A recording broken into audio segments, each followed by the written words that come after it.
bienvenue dans cette nouvelle vidéo Infandum. Nous allons lire aujourd'hui les chapitres 9 et 10. Maman, quand est-ce que Mélanie va revenir? Je ne sais pas, la police est en train de la chercher. Mais ça fait déjà plusieurs jours. Cassandre n'arrête pas de pleurer et la maîtresse a dû appeler ses parents pour qu'ils viennent la chercher ce matin. Est-ce que Mélanie est morte? Je n'en sais rien, Anne. Laisse les adultes s'occuper de ça. Mais retourne jouer avec ta sœur, j'ai du travail. Le plus dur à supporter n'était pas la disparition de Mélanie en elle-même, mais l'atmosphère délétère des semaines qui avaient suivi. Le silence des adultes, leurs visages fermés, les angoisses qu'ils s'efforçaient de dissimuler aux enfants, sans comprendre qu'une franche explication aurait été moins perturbante que tous ces non-dits. Du haut de ses 7 ans, Anne devinait que son amie avait connu un sort funeste, rien qu'à la façon dont sa mère refusait d'aborder le sujet. Elle aurait préféré qu'on lui dise la vérité plutôt que de la maintenir dans une pénible incertitude, soi-disant pour la protéger, alors que le danger, caché derrière ce voile de mystère, n'en demeurait pas moins réel. Il suffisait pour s'en souvenir de regarder la chaise vide de Mélanie dans la classe des CE2, ainsi que les affiches placardées dans les rues, avec la photo de la fillette surmontée d'un alerte enlèvement. Sans compter le journal télévisé qui en parlait quotidiennement avec emphase. Les enfants du quartier n'étaient plus autorisés à se promener seuls. Leurs parents inquiets les accompagnaient même pour des trajets insignifiants, sans jamais leur lâcher la main. Chaque véhicule inconnu faisait l'objet d'une surveillance paranoïaque. On ignorait comment l'enlèvement de Mélanie s'était déroulé. Elle rentrait chez elle après avoir passé un samedi après-midi chez Cassandre, dont la maison se trouvait dans la même rue que la sienne. Un trajet de moins de 300 mètres que la fillette avait maintes fois effectué toute seule. Personne n'avait rien vu ni entendu. Il pleuvait fort ce jour-là, si bien que le quartier pavillonnaire était encore plus calme qu'à l'accoutumée. Les enquêteurs n'avaient obtenu auprès du voisinage qu'une maigre piste. Un habitant affirmait avoir remarqué une camionnette inhabituelle garée dans la rue, mais n'y avait pas prêté grande attention, et était incapable de donner le modèle, encore moins le numéro d'immatriculation. Vers la fin, alors que les médias commençaient à se désintéresser de l'affaire faute d'éléments nouveaux et que la photo de Mélanie disparaissait progressivement du paysage, Anne aurait souhaité que sa mort soit annoncée de manière officielle, que cette sombre page puisse enfin se tourner. Cette délivrance avait toutefois été refusée aux proches de la victime. Aucun corps retrouvé, donc aucune certitude. Le voile de mystère ne s'était jamais levé. « Pourquoi tu fais cette tête? T'aimes pas les girafes ?» Anne s'arrache à ses souvenirs et croise le regard intrigué de Cassandre. Tant de larmes avaient à l'époque été versées par ses yeux malicieux. La jeune femme s'efforce de sourire, puis jette un coup d'œil distrait aux girafes qui déambulent avec majesté dans la plaine africaine du zoo. Si, je les aime beaucoup. Elles sont très élégantes. Ce sont tous des mâles. Le parc sert de réserve à l'échelle européenne. On accueille ici des spécimens de différentes sous-espèces, dont on s'occupe jusqu'à ce qu'un autre zoo ait besoin d'un reproducteur pour ses femelles. On peut alors lui fournir un mâle doté d'un patrimoine génétique correspondant aux critères du programme d'élevage international. Ah, c'est très intéressant. Dit-elle en ayant l'air de complètement s'en foutre, s'amuse Cassandre. Excuse-moi, je suis ailleurs. C'est le fait d'avoir parlé des meurtres de fillettes qui m'a troublée. Cassandre reste silencieuse un instant, avant de lancer sans préambule. Dans ce rêve où tu as vu Mélanie, est-ce que tu as pénétré dans le monde derrière, je veux dire dans l'Infandum? Je ne crois pas. J'ai juste un peu avancé dans la zone aphotique. Aphotique? Ça veut dire sans lumière.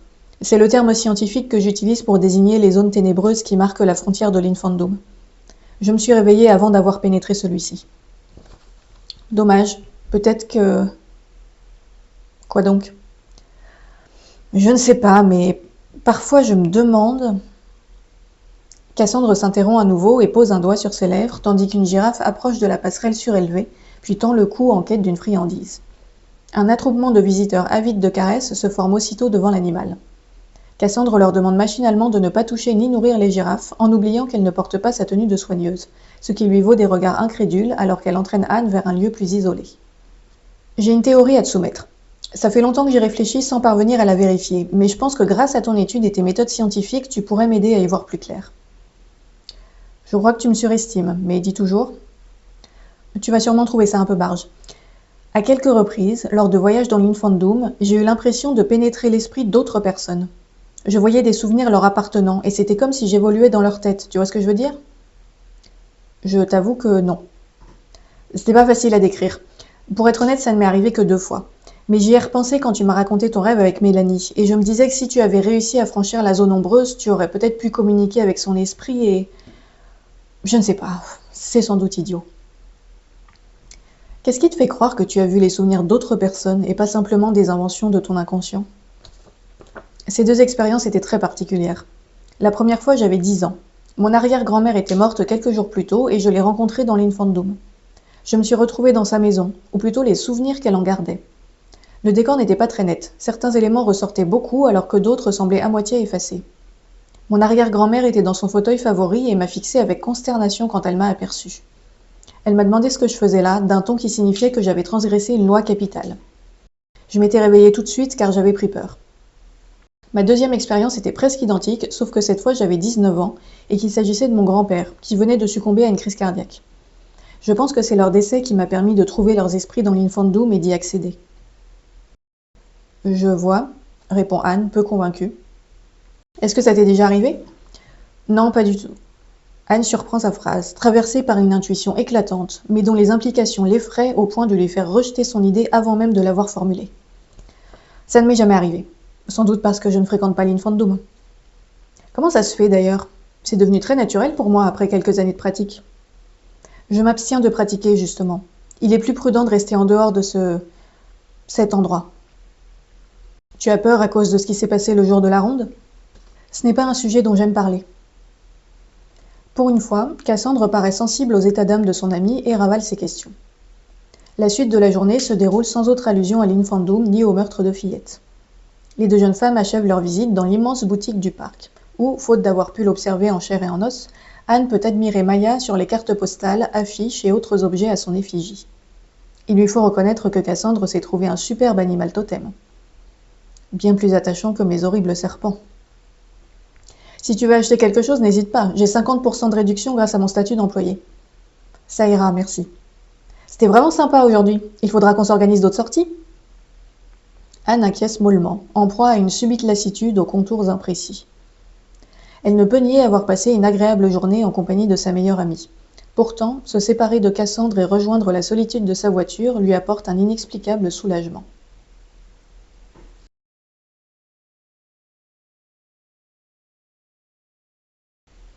23 février, 21h11. Maya a reçu la visite du vétérinaire aujourd'hui. C'est moi qui ai demandé qu'il vienne la voir car je la trouve anormalement passive. Au départ, on pensait qu'elle avait juste besoin de temps pour s'habituer à son nouvel environnement, mais cela fait maintenant plusieurs mois qu'elle est chez nous et qu'elle reste presque toujours allongée dans le même coin, sans bouger. Je crains que Maya souffre de ne pas avoir accès à son enclos pendant la nuit. C'est plus pratique pour nous qu'elle rentre dans le bâtiment le soir, mais cela va à l'encontre de son bien-être. Les jaguars sont aussi bien diurnes que nocturnes, et les plus farouches préfèrent sortir dans le secret de l'obscurité. Or, Maya n'a pas d'autre choix que de passer la nuit dans sa loge minuscule. Une cage, pour dire les choses franchement. Lorsque nous sommes arrivés avec le veto, je l'ai entendue grogner depuis l'autre bout du couloir. Elle s'est jetée contre les barreaux toute griffe dehors, puis a frappé le métal 2 ou 3 fois, avec une force et une rapidité prodigieuses. Chacun de ces coups aurait pu nous tuer. Ces feulements résonnaient contre les murs en béton d'une manière terrifiante. J'ai beau être soigneuse depuis des années et avoir déjà entendu rugir des tas de félins, je suis toujours aussi impressionnée par ce son incroyable. Maya a peut-être associé le veto à de mauvais souvenirs. Je ne l'avais jamais vu comme ça. Il y avait de la rage dans ses yeux. En cet instant, elle ressemblait tellement à Théromax que j'en ai eu des frissons. J'aurais voulu m'agenouiller devant elle, lui expliquer à quel point je la respecte et m'excuser pour le traitement indigne qu'on lui impose en l'enfermant dans cette cellule. Mais je ne voulais pas que mon collègue me prenne pour une dingue, alors j'ai gardé ses paroles dans ma tête. Le veto a décidé d'endormir Maya pour vérifier si elle n'avait pas un problème qui pourrait expliquer son comportement. L'examen n'a cependant rien révélé. Elle se porte parfaitement bien sur le plan physique. Mon instinct me souffle que son mal est de nature psychologique. J'ai voulu en discuter avec le veto pour trouver la cause exacte et réfléchir à une solution, mais monsieur n'avait pas envie de s'attarder là-dessus. Il devait traiter des cas plus graves et plus urgents. Traduction, des cas plus concrets avec des symptômes faciles à soigner. Je n'aime pas du tout ce mec. Il est sans doute très compétent pour réparer les corps, mais il se contrefout de l'esprit. Incapable d'accepter qu'un animal non humain puisse être doté d'une âme et éprouver des sentiments complexes. Il soigne les résidents du zoo comme s'il s'agissait de machines, et prend tout le monde de haut parce qu'il a fait bac plus 36. C'est un connard. Je demanderai conseil à Anne pour mieux comprendre Maya. Je dois dire, toutefois, que l'attitude de mon ami me déconcerte. Lorsqu'elle est venue visiter le parc, elle paraissait très déprimée. Elle a fait tout un drame à propos des meurtres de fillettes alors qu'on ne connaît même pas ces gamines. Il y a un tas d'enfants qui meurent tous les jours dans le monde. S'il fallait s'émouvoir du sort de chacun, on n'en aurait jamais fini. Je me demande si Anne ne serait pas un peu... Bon, ce n'est pas très gentil d'écrire ça, mais je la trouve chochotte. Elle a peur d'aller dans l'Infandum, peur de ses amadriades, peur de parler du jour de la ronde. Certes, ce fut pour elle une expérience traumatisante. J'ai assisté à l'espèce de crise qui l'a foudroyée pendant sa transe. Elle était allongée par terre, raide comme une planche, la bouche grande ouverte et les yeux écarquillés. Elle ne respirait plus et ne réagissait pas aux sollicitations d'Héloïse qui essayait de la réveiller. Sûre qu'elle a vécu un truc intense, mais elle n'était pas la seule. J'étais moi-même en pleurs après ma rencontre avec le jaguar d'or. Mélanie avait carrément perdu connaissance et ne s'était réveillée que 5 heures plus tard, à l'hôpital. Nous avons pourtant toutes les deux poursuivi l'exploration de nos pouvoirs sans faillir, tandis que les jumelles pleurnichaient qu'elles ne voulaient plus devenir des sorcières car elles avaient eu trop peur. Héloïse n'avait même pas réussi à rester dans le cercle. Elle avait lâché prise trop tôt, cette froussarde qui sursautait au moindre bruit et restait planquée dans les jupes de sa mère. Déjà à l'époque, je ne l'aimais pas beaucoup. Mélanie ne l'avait acceptée dans notre club que parce qu'elle était la sœur d'Anne. D'ailleurs, ce que celle-ci m'a raconté sur la façon dont Héloïse l'a humiliée pendant le réveillon n'a fait que renforcer mon mépris pour cette fille. Elle n'assume pas sa nature de sorcière et préfère s'enfermer dans une illusion de vie normale avec sa maison en carton et son petit ami photoshopé. C'est une bonne chose qu'Anne ait pris ses distances avec sa pétasse de jumelle. Cette dernière la fragilisait à coups de paroles sournoises. J'espère que mon amie ira mieux à présent qu'elle s'est débarrassée de sa mauvaise influence. Quant à moi, je vais l'aider à effacer tous les défauts de caractère qu'Héloïse lui a transmis. J'en ai parlé à Théromax il y a quelques nuits et nous sommes tombés d'accord. Les pouvoirs d'Anne ne s'épanouiront pleinement que si son âme s'endurcit assez pour affronter les ténèbres de l'Infandum. Il s'agit là d'une étape difficile, longue et pénible, que j'ai expérimentée lorsque j'étais plus jeune. Je ne prétends pas être la meilleure des guides spirituels, mais je ferai mon possible pour enseigner à mon amie les secrets d'une vraie sorcière. Pour cela, je dois la mettre à l'épreuve. Théromax a bien insisté sur la nécessité de ne pas ménager Anne. Si elle recule devant l'abîme, précipite-la tout au fond. Si elle gémit d'angoisse, fais-la hurler de terreur. Si elle pleure sous tes coups, frappe-la plus fort. Si elle saigne entre tes griffes, déchire-la avec tes crocs. Si elle implore ta clémence, montre-lui ta cruauté. Ça me paraît un peu brutal tout de même. Je ne pense pas avoir besoin d'en arriver à de telles extrémités. C'est grâce à mon amitié fidèle et sincère qu'Anne deviendra une sorcière accomplie, et que nous pourrons arpenter ensemble les territoires inconnus de l'Infandum. Matériel et méthode. Matériel biologique. La poule domestique, Gallus gallus domesticus, est un oiseau de la famille des Phasianidés dont la domestication remonte à environ 6000 ans avant notre ère. L'espèce sauvage dont sont issus la plupart des individus élevés dans le monde est le coq doré, Gallus gallus, originaire du sud-est de l'Asie. La poule est un animal social vivant au sein de groupes hiérarchisés. On observe un important dimorphisme sexuel ainsi qu'une apparence et des dimensions variables en fonction des races. Les sujets observés dans le cadre de cette étude sont des poules pondeuses Lohmann Brown âgées de 5 à 18 mois. Conditions d'élevage des animaux. Les poules, au nombre d'environ 25 000, sont élevées selon la méthode dite au sol, dans un hangar de 1200 m², sans ouverture sur l'extérieur. L'éclairage est fourni par des néons allumés de 5 h à 21 h. La température et l'hygrométrie sont artificiellement stabilisées. Le mobilier du hangar se compose de rangées d'étagères et de perchoirs métalliques avoisinant les 2 mètres de hauteur. Les animaux boivent et se nourrissent au sommet de la structure et pondent à l'étage intermédiaire, isolés par des rideaux de séparation. Une litière fine recouvre le sol, sur lequel les poules peuvent circuler librement. Dans le cadre de l'étude, des jouets de paille suspendus par une chaîne ont été installés à intervalles réguliers dans le couloir de circulation, de manière à être accessibles aux poules se trouvant au sol. Le hangar est visité quotidiennement par un ou plusieurs employés de l'élevage respectant les mesures d'hygiène réglementaires. Surchaussures, désinfection à l'entrée, combinaison antibactérienne. Méthode d'échantillonnage. Les interactions des poules avec les jouets de paille suspendus, ainsi que l'occurrence de troubles comportementaux tels que stéréotypie, agression et cannibalisme, ont été observées via la méthode du behavioral sampling, Altman, 1974. Ces observations ont été menées à raison de 7 heures par jour, divisées en sessions d'1 ou 2 heures. Les horaires des sessions changeaient chaque jour de manière à pouvoir couvrir une plage s'étendant de 5 heures à 21 heures, correspondant à la période d'éclairage du hangar. Analyse des résultats. Les différents items du répertoire comportemental sont consultables en annexe 1. Ils ont été classés en plusieurs catégories relatives à... Anne s'interrompt au milieu de sa phrase, puis fixe l'ordinateur un long moment. Elle remonte en haut du document Word et relit les premiers paragraphes de son étude éthologique. Son constat est sans appel. Chiant. Il n'y a véritablement rien d'autre à dire. L'ennui mortel de toutes les heures passées dans le hangar numéro 2 semble s'être condensé dans ces quelques lignes invitant au suicide. La jeune femme est atterrée en songeant qu'il lui reste encore à subir plusieurs semaines d'observation avant de pouvoir centraliser les données et passer à l'analyse statistique. Elle imagine ses prochaines journées de travail avec désolation, assise en tailleur sur son lit face à l'écran, lorsqu'un SMS de Cassandre vient la distraire. « Salut, salut! Je suis tombée sur cette vidéo très instructive et j'ai pensé qu'elle pourrait t'intéresser dans le cadre de ton travail. Bonne soirée !» Un lien YouTube accompagne le message. Anne clique dessus et se trouve redirigée vers un petit film de 5 minutes, mis en ligne par une association de défense des animaux. Son visage se fige à la lecture du titre. Abattage de poulet sans étourdissement. La scène d'ouverture annonce la couleur, avec des volailles accrochées par les pattes, tête en bas, sur une sorte de rail suspendu.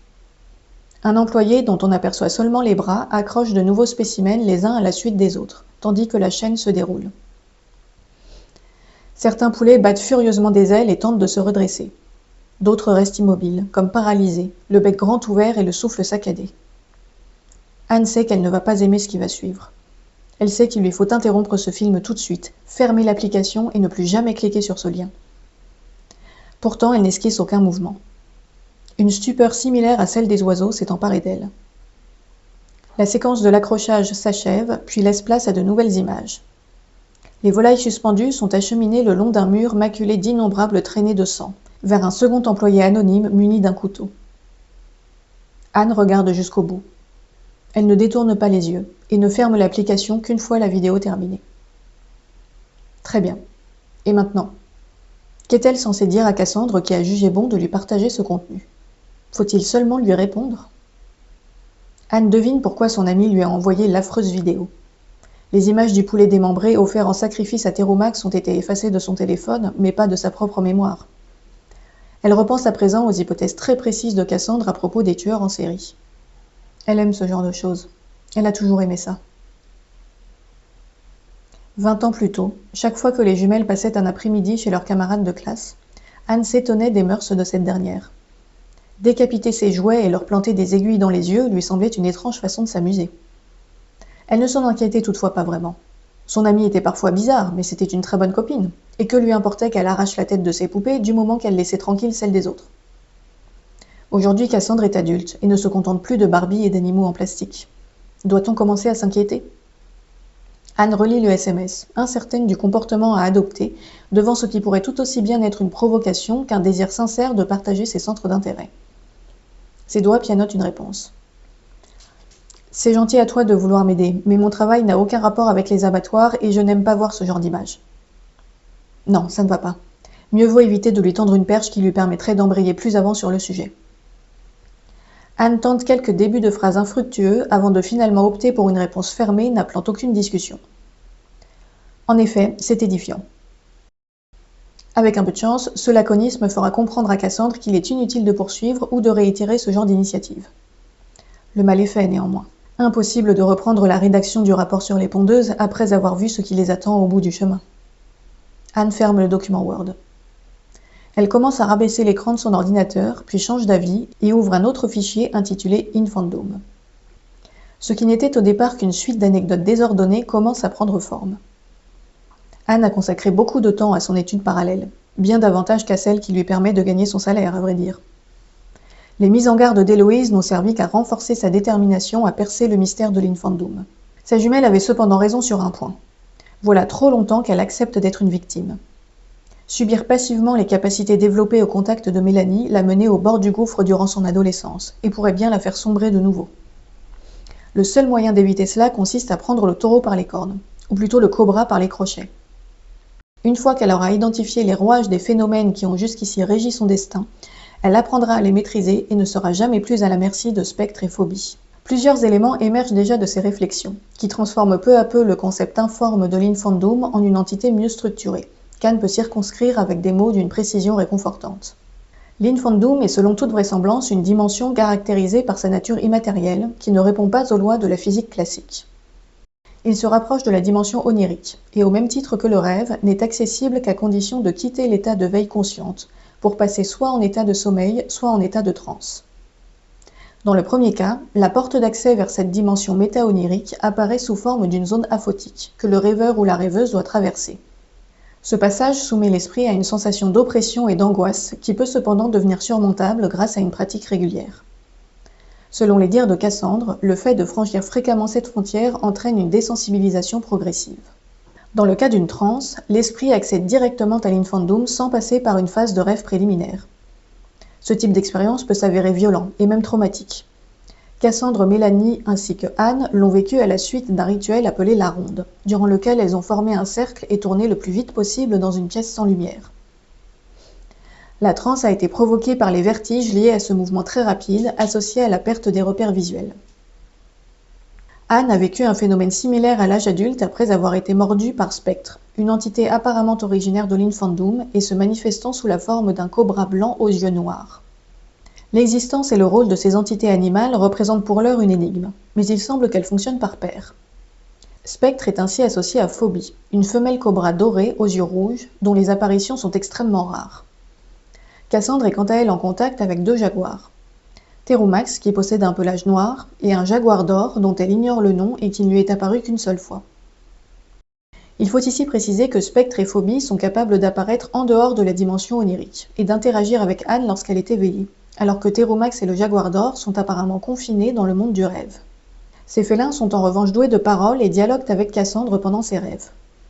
Théromax lui a ainsi révélé son nom, tandis que Spectre et Phobie ont été baptisés par Anne, les 2 cobras étant muets. Ni Héloïse ni Mélanie n'ont jamais mentionné avoir été en contact avec des entités animales. Une question complexe a été soulevée par Cassandre et demande à être approfondie. Est-il possible que l'Infandum permette de pénétrer la mémoire d'autres personnes ? Si cette hypothèse se confirmait, il ne s'agirait alors pas seulement d'une simple dimension spirituelle, mais aussi d'une sorte de passerelle télépathique. Anne relit ces dernières lignes sans trop y croire. Elle n'ose pas considérer l'éventualité que la transe subie le soir du réveillon chez sa sœur l'ait projetée dans la mémoire d'une des fillettes récemment assassinées. Ça n'a aucun sens. Il doit s'agir d'autre chose. Quand bien même son esprit se serait-il connecté à celui d'une victime, ce qui n'est pas possible, franchement, c'est du grand n'importe quoi. Cela ne l'avancerait à rien. Elle s'imagine mal téléphoner à la police en expliquant « J'ai des informations concernant le tueur en série. Comment je les ai obtenues ? Oh, j'ai simplement eu la vision des derniers souvenirs d'une fillette après avoir été mordue par le cobra imaginaire qui me tient compagnie depuis que j'ai 7 ans. Allez, simple garantie pour l'hôpital psychiatrique. Un environnement qu'Anne ne connaît que trop bien. »